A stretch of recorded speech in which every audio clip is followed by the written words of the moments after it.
कहानी शुरू होती है जब नेहा और उसका परिवार एक पुराने हवेली में शिफ्ट होते हैं।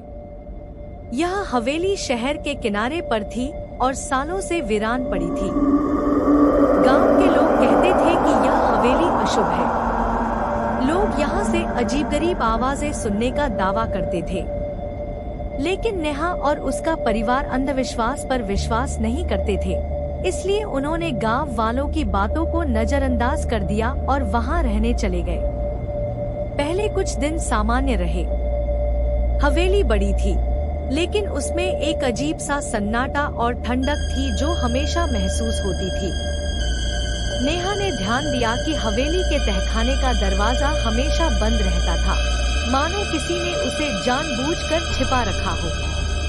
परिवार के बाकी सदस्य इसे नजरअंदाज कर रहे थे, लेकिन नेहा को तहखाने के बारे में एक अजीब सा आकर्षण महसूस हो रहा था। फिर एक रात करीब 2 बजे नेहा को एक हल्की सी आवाज सुनाई दी। पहले उसने सोचा कि शायद कोई सपना देख रही है, लेकिन फिर वही आवाज दोबारा सुनाई दी, जैसे कोई धीरे-धीरे उसका नाम पुकार रहा हो। उसने ध्यान से सुना। आवाज तहखाने से आ रही थी, किसी अदृश्य ताकत से खींचते हुए।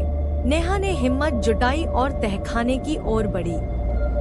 दरवाजे पर पहुंचते ही उसे महसूस हुआ कि दरवाजा अब खुला हुआ है। उसकी सांसें तेज हो गई। उसने दरवाजा खोला। अंदर एक लंबी सीढ़ी दिखाई दी जो अंधेरे में कहीं नीचे जाती थी।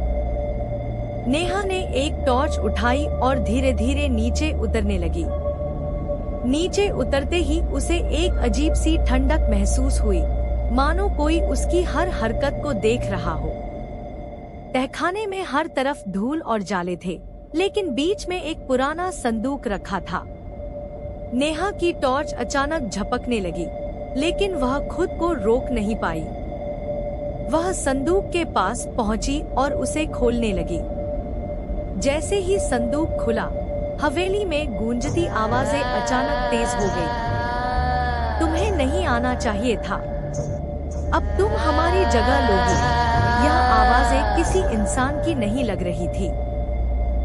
नेहा घबराई और दौड़ते हुए तहखाने से बाहर निकलने लगी, लेकिन दरवाजा अचानक बंद हो गया। उसने पूरी ताकत से दरवाजा खींचने की कोशिश की, लेकिन वह हिल भी नहीं रहा था। तभी उसे महसूस हुआ कि कोई उसके पीछे खड़ा है। उसने धीरे धीरे पीछे मुड़कर देखा। एक धुंधली आकृति उसकी ओर बढ़ रही थी। उसकी आंखों में डर साफ झलक रहा था, लेकिन उसके मुंह से आवाज नहीं निकल पा रही थी। वह आकृति उसके और करीब आई और एक भयानक चीख के साथ नेहा की ओर झपटी। सुबह नेहा के परिवार ने उसे तहखाने के दरवाजे के पास बेहोश पाया। वह कुछ भी नहीं बोल पा रही थी, सिर्फ उसकी आंखों में डर था।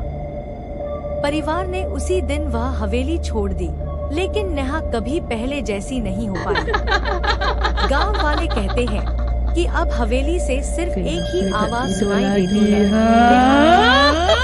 अगर रात के 2 बजे उस हवेली के पास जाओ, तो हो सकता है कि तुम भी वही आवाज सुनो, किसी की धीमी पुकार, मदद के लिए।